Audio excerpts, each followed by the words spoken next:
আজকের ম্যাচে অনেকগুলো স্বস্তির পয়েন্ট রয়েছে, যেগুলো নিয়ে আসলে আমাদের কিছুটা হলেও টেনশন কমে। আবার অনেকগুলো পয়েন্টস রয়েছে যেগুলো অস্বস্তির। স্ক্যালোনির কোচিং দর্শন, অতিরিক্ত ডিফেন্সিভ হয়ে যাওয়া, একসময় আর্জেন্টিনা যেন টেনশনে পড়ে যাওয়া, 110 মিনিট পর্যন্ত এক গোল দিয়ে থাকা আর্জেন্টিনা শেষ 10 মিনিটে 2 গোল দিয়ে সেই প্রেশারটা কমিয়েছে। অনেক ধরনের ডিসকাশনের পয়েন্ট রয়েছে, তবে সব ডিসকাশনে যাবো ডেফিনেটলি। দুটা পয়েন্ট আপনাদের সাথে আগে শেয়ার করে নেই। 1 নম্বর পয়েন্ট, বিশ্বকাপে সেমিফাইনালে যতবারই আর্জেন্টিনা গিয়েছে এখন পর্যন্ত কখনোই হারে নাই। সো যারা বিভিন্ন সময় কেপ ভার্দে, ইজিপ্ট, সুইজারল্যান্ড বিভিন্ন দল হয়ে আসছিলেন, বিভিন্ন দলের সমর্থক হয়ে আসলে আর্জেন্টিনাকে ফলো করছিলেন, তাদের জন্য আমার কাছে মনে হয় আর্জেন্টিনার সেমিফাইনালে যাওয়া, ইংল্যান্ডের এগেনস্টে যে ক্লাসটা আমরা ওয়েট করছি, যে মানে গ্রেট সেমিফাইনাল গুলো এবারের বিশ্বকাপে আসলে হবে স্পেনের সাথে, ফ্রান্সের, ইংল্যান্ডের সাথে আর্জেন্টিনার, তার একটা, এবং সেখানটা স্ট্যাট বলছে যে আর্জেন্টিনা সেমিফাইনালে কখনো হারে নাই।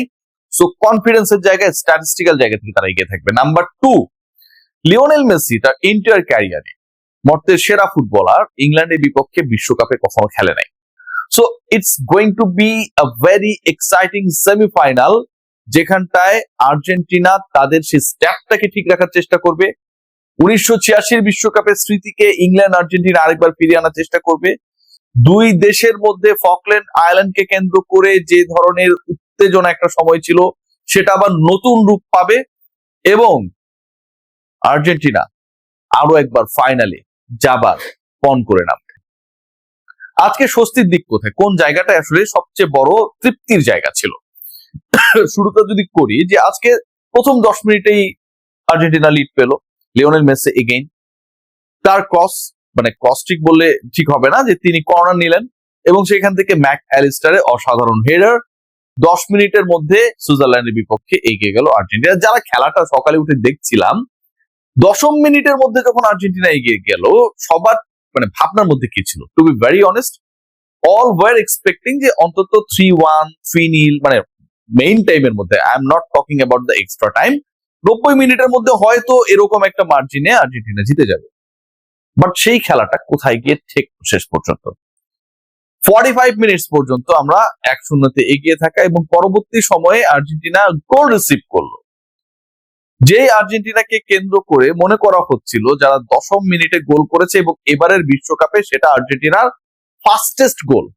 কোয়ার্টার ফাইনালে গিয়ে আর্জেন্টিনা তাদের ফাস্টেস্ট গোলটা স্কোর করলো। তার পরবর্তী সময় পুরো দলটা একদম shaky, super defensive, no creativity, no attack.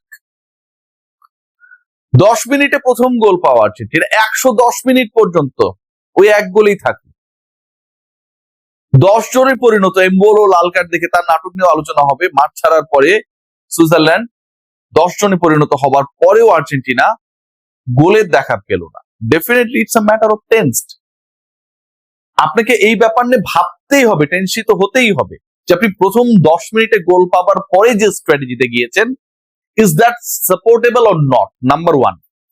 Number 2, আপনি পরের আরো 100 মিনিটে কোনো গোল পেলেন না, যেখানে একটা সিগনিফিকেন্ট নাম্বার অফ টাইম প্রতিপক্ষ Switzerland, they had only 10 footballer, 1 down, they were only defending that time. আপনি কোন স্কোর করতে পারলেন না। এরপরে আসলে স্বস্তিটা আসে, মানে আর্জেন্টিনার ম্যাচ মানে কি, আপনার লাস্ট 10-11 মিনিটসে আপনি একটা আরাম পাবেন। সারাক্ষণ টেনশন নিয়ে থাকবেন, শেষে গিয়ে ওই আরামটা পাবেন। লাস্ট 10 মিনিটস এর আরামটা কোথায় গেল? Lionel Messi again in attack, match চলছে এক্সট্রা টাইমে, 111তম মিনিট, লিওনেল মেসি কিক করলেন, বল ফিরিয়ে দিলেন সুইস গোলকিপার। সেই বলটা ফিরিয়ে দেওয়ার পর একটা পাস হয়ে জুলিয়ান আলভারেজের পায়ে, এবং জুলিয়ান আলভারেজ এবারের ওয়ার্ল্ড কাপে এখন পর্যন্ত স্কোর করেন নাই। যেই আলভারেজকে নিয়ে অনেক প্রত্যাশা, যে আলভারেজকে নিয়ে অনেক স্বপ্ন, যে পরিণত আলভারেজ, 22-এর আলভারেজ যদি ডেঞ্জারাস হয়ে থাকে, যখন তার প্রতি এক্সপেকটেশন ছিল না, 26-এর আলভারেজ তো আরো পরিণত, ক্লাব ফুটবল মাতিয়ে আসা আলভারেজ। সেই আলভারেজ এবারে বিশ্বকাপে প্রথম গোলটা, দ্য ওয়ে হি স্ট্রাইক, যেভাবে যে স্টাইলে তিনি গোলটা করলেন, আমার কাছে মনে হয় যে প্রথমটা এমনই হওয়া উচিত ছিল। ধারাভাষ্য কক্ষ থেকে বলা হচ্ছিল যে আলভারেজের এই গোল অন্তত আরো 1 দশক পর্যন্ত আলোচনায় থাকবে। প্রায় 20 মিটার দূর থেকে বল কিক করলেন, সুইং হয়ে গোলকিপারকে বিট করে নেট করলো।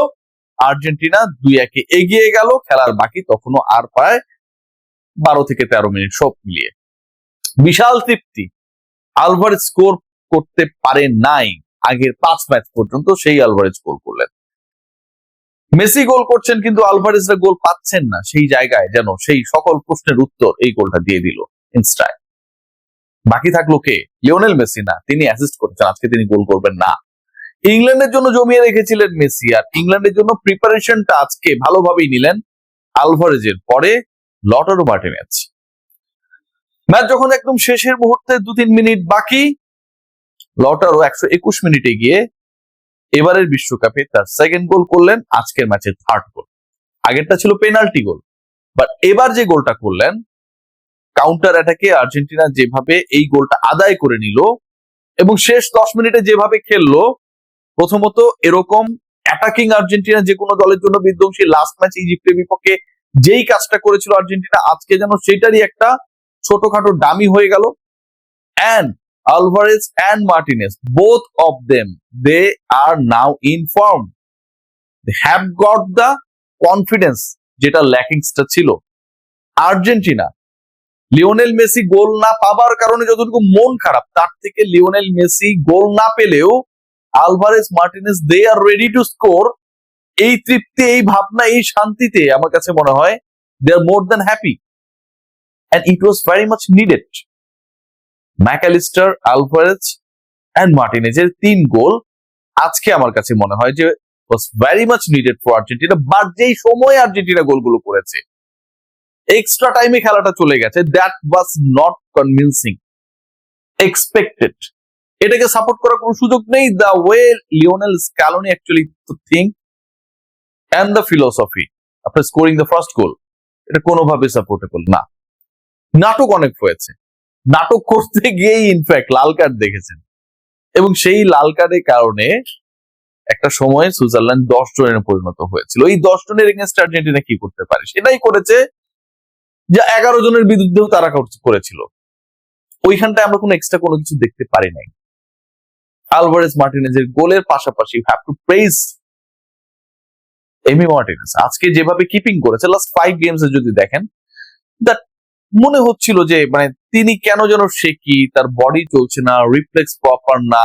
অনেক ক্ষেত্রেই যখন স্ট্রাইকার বা অ্যাটাকার বল নিয়ে সামনে এগুচ্ছেন, তিনি তার পজিশন থেকে সরছেন না, সামনে আগাতে চাইলেও বা মানে পারছেন না। এই যে অনেকটা স্টিডি একটা জায়গায় আমরা এমি মার্টিনেজকে দেখছিলাম, এবং যেটার জন্য আসলে তার বিশাল ফ্যান রয়েছে। আপনাদের আপনার Lionel Messi, Emi Martinez the most popular footballer of the team and effective one as well. সেই এমি মার্টিনেজ যেন আবার 2022-কে ফিরিয়ে আনলেন 26। আজকে the way he kept, that was really fabulous.